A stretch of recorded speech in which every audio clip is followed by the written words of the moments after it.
Hello guys! Ito yung part 2 ng vlog natin. Yung una yung Teos Museum. Ngayon naman pupuntahan natin yung kabilang museum, yung Bahay Ugnayan. Manood po kayo. Ang sabi ng guard, mga 5 minutes daw yung lalakarin papunta dun sa Bahay Ugnayan. At ganito yung madadaanan mo guys.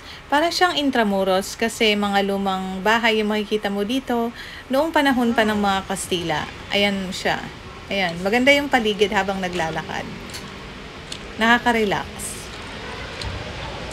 Ayan, may church dyan.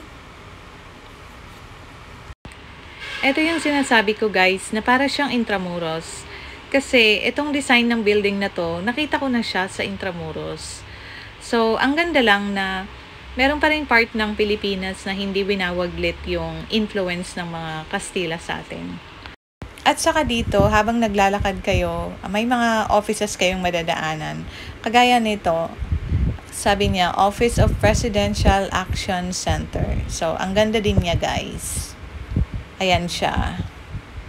At eto, malapit na tayo sa Bahay Ugnayan. So, sisilipin natin kung ano ang makikita dyan sa Bahay Ugnayan Museum.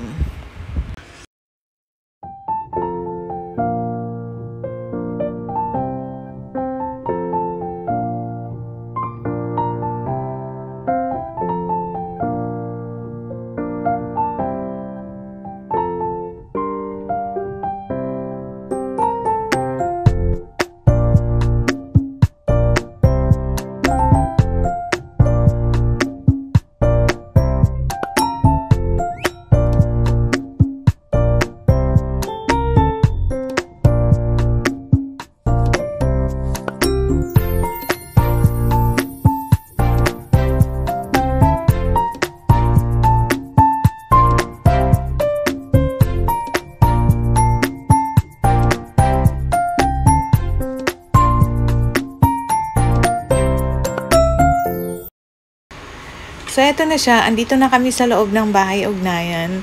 Kaso sabi ng guard, kailangan daw mag-antay. So, pinaupo muna kami dito sa upuan. Ayan nga pala yung CR nila guys. Malinis din. Ayan.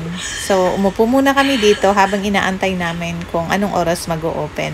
At ayan na siya. So, mag-o-open na siya. Papasok na kami. Tingnan natin kung anong nasa loob neto.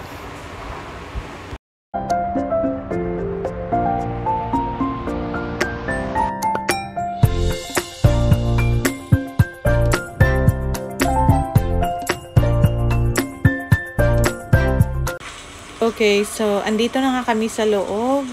Bubungad sa iyo ang mga litrato, mga paintings ng mga Marcos family. So nagpa-picture muna kami bago kami umakyat. So ito na nga yung loob niya. Ang makikita dito ay yung mga kagamitan ni Bongbong Marcos habang nangangampan niya siya. Makikita mo rin dito yung mga pictures, yung mga paintings ng buong family niya kasama yung nanay at tatay niya, si Imelda at saka si Ferdinand.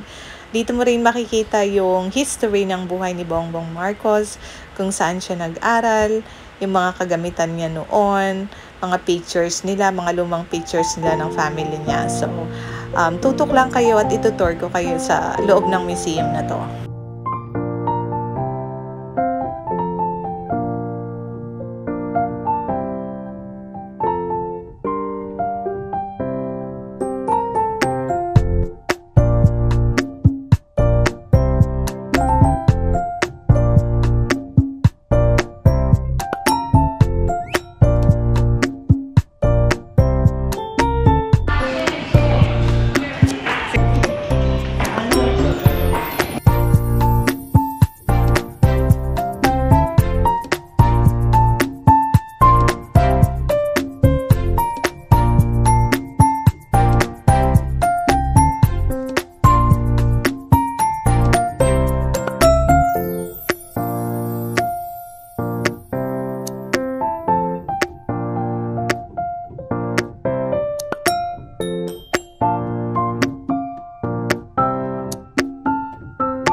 At dito naman sa side na to ay pwede kang mag-email kay Presidente kung anong mensaheng gusto mong iparating.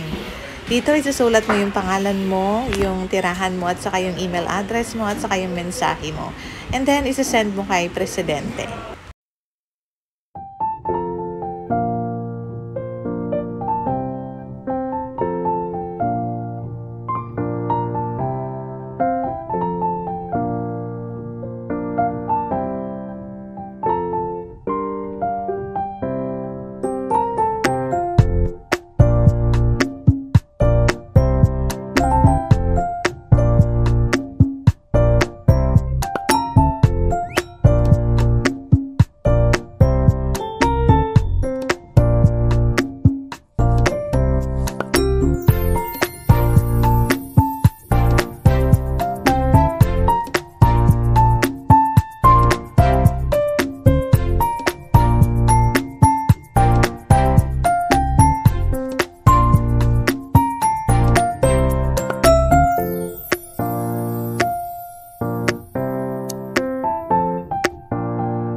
At sa baba nito, makikita niyo yung sasakyan, yung ginamit niya nung nangangampanya siya. Yan, ganito lang. At saka, mga shops na din, mga souvenirs.